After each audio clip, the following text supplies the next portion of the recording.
8 અને તેણે જ ઘોડા તથા ખચ્ચર તથા ગધેડા પૈદા કર્યા કે જેથી તમે તેમના પર સવાર થાઓ તથા જે તમારી ઝીનત બને, અને અલ્લાહ એવી વસ્તુઓ ખલ્ક પૈદા કરશે જે તમે જાણતા નથી. તફસીર: સવારીમાં કામ આવનારા જાનવરો માટે અલ્લાહે બે હેતુઓ જણાવ્યા.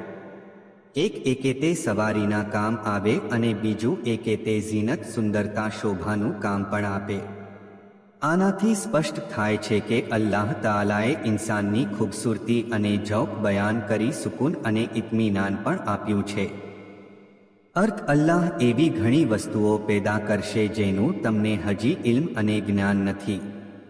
વર્તમાન યુગની આધુનિક શોધખોળો કુરાનમાં બયાન થઈ ગઈ જે આજના સમયના લોકો માટે છે, જેમ કે મોટર, ટ્રેન, વિમાન વગેરે. એ બધું પણ અલ્લાહની જ રચના અને શક્તિ છે.